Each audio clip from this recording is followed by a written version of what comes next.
like you're in a big old boat driving down the road.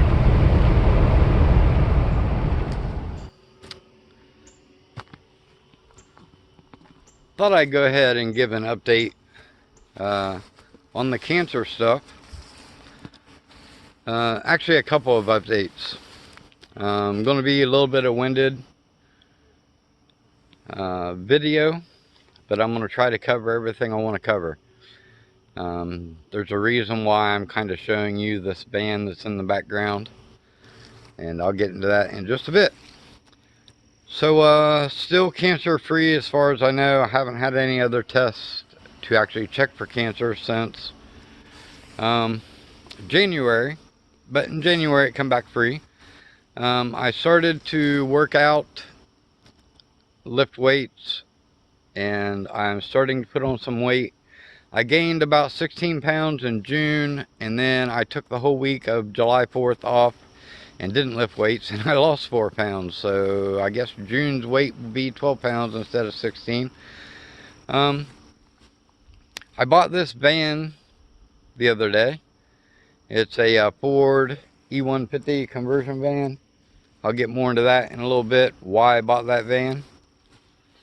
The big news is that while I was being treated for cancer, I spent a lot of time thinking about, you know, working 100 hours a week between my day job and the homestead, and how I never really had time to enjoy life. And my bucket list kept getting longer and longer and longer, and having animals on the homestead makes that difficult to travel. And I kind of decided that I'm going to take a break from the homestead.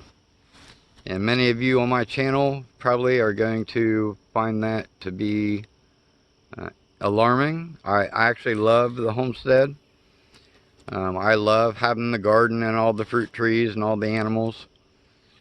But it's a lot of work. And that's kind of one thing homesteading channels don't talk about. I had several things outside of the cancer this year that just really made me aggravated with the homestead. And as an example, you know, earlier this year I had to sell off most of my goats because I simply couldn't take care of them. I'm able to take care of the animals that I've got now, but you know, it's still a lot of time to do that. And then I, you know, put out a garden like I normally did before I got cancer, and the deer jumped the fence and destroyed the garden. Literally a few days after that, they destroyed the orchard. Again, they jumped the fence, they went in and just destroyed everything. So after the orchard, that was pretty much the icing on the cake for me. I said, you know, I need a break from this homestead. I need a break from this lifestyle. And what a lot of people don't know was I always had this like grand plan that I never really told anybody else about. My goal when I bought this house was to be self-sufficient, 100% debt-free in 6.5 years. Now, had it not been for the cancer, I would have met that goal. The only thing I owe on right now is my house. And I could pay it off if I really wanted to crack down and get serious about it. I could pay it off in 12, 14 months, somewhere around there. And then once the house was paid for, my entire plan was I was then going to start traveling and doing my bucket list items, right? Because I wouldn't have no bills. And basically I would spend time traveling, and with no debt, the sky's the limit on what you could do and where you could go, right? So anyways, once I got cancer, I just kind of like moved that thought to a higher priority level.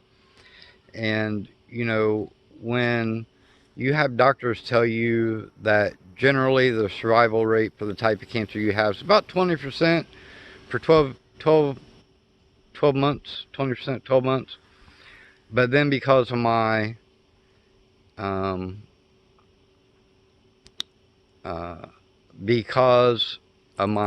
fitness level, and I generally eat clean and that sort of stuff, they raise us to 85, but 85% is still not 100%. And it just got me thinking, like, I got all this stuff I want to do and accomplish. And for me to start doing those bucket list items, I got to raise that whole entire thing up. So my plan is that I bought this van, and let me go ahead and show that to you. I bought this van used after I was looking at new vans that was going to cost me about $40,000. I was actually looking at a Dodge Sprinter, and you know, it's about $40,000 new, and then you know, you're probably looking at $10,000 to $20,000 to convert it into what you want to do. So now you're up to $60,000, and that really wasn't my goal, to get out of debt, right? So what I did was I found a van that I could pay cash for, and I bought this and paid cash for it. And then all of the stuff that I'm going to do on the inside, I can pay cash for, and I'm staying out of debt. I'm basically taking some money out of my savings that I probably wouldn't normally take out, but for this, I'm going to go ahead and do it. Now, my thought process is I'm going to do some build videos on how I actually convert all of this, and kind of help maybe someone else along that might want to know how to do this. So my goal is, you know, it's July 9th now. I've got tags and insurance and registrations all taken care of. I got to do some work to the van to get it mechanically sound. This van, even though it's a 1999, it only has 90,000 miles. But that means that, you know, generally, I think Ford had 70 or 100,000 mile warranties on them. So things like tune-ups, the coil packs and the plug wires and the spark plugs are all about to need to be replaced, generally at 100,000 miles, if I remember right. So that stuff needs done. The front shocks need replaced. Some of the front bushings, rubber bushings for like this sway bar, is probably getting worn out. But the engine itself and the transmission are perfect. There was a little bit of an issue when I bought it. The lady told me she had some exhaust work done to it, and I actually bought the van, didn't even test drive it, and let me tell you why. I went to go look at the van, and I pulled the engine oil dipstick out, and it was pretty clean, like really clean. And then I did the same thing on the transmission, and it was also clean, like really clean. Well, that tells me it's been serviced regularly, because even if you change the oil in a dirty engine, that new oil is dirty pretty quick. And I know how to spot that because I'm a Ford Triple Master auto technician, or I used to be back in the day when I did mechanic work, and then I got into IT and InfoSec stuff back in the 90s, and that's kind of where I've been since. But in 1999, when this was built, I actually worked for Ford Motor Company as I did drivability and automatic transmissions. Anyways, getting off track. Cancer is kind of what brought me to this. Like, I realized that, you know, I do this homestead, and it requires so much time, and you can't leave, and you can't take vacations, and I got so much that I want to see and do. So I hope you understand. Now, my thought process is it's July, so hopefully by, say, October, I've got the van done, and I'm going to take a short trip. Don't know what short means. Might be someplace like Mammoth Cave National Park here in Kentucky, and maybe I'll reach out to another national park, the next one closest to that, down in Missouri or something like that. Or I've always wanted to go out to the Grand Canyon. Maybe I'll just take a week and go out to the Grand Canyon. That's a pretty long trip in a new van. If anything's going to go wrong, it should go wrong then. Either way, what I'm getting at is I'm going to do some short trips in it after it's built to make sure everything works the way I think it's going to work. And then next year I'm going to try to do, I kind of have a plan, I'm going to try to do all of the lower 48 national parks.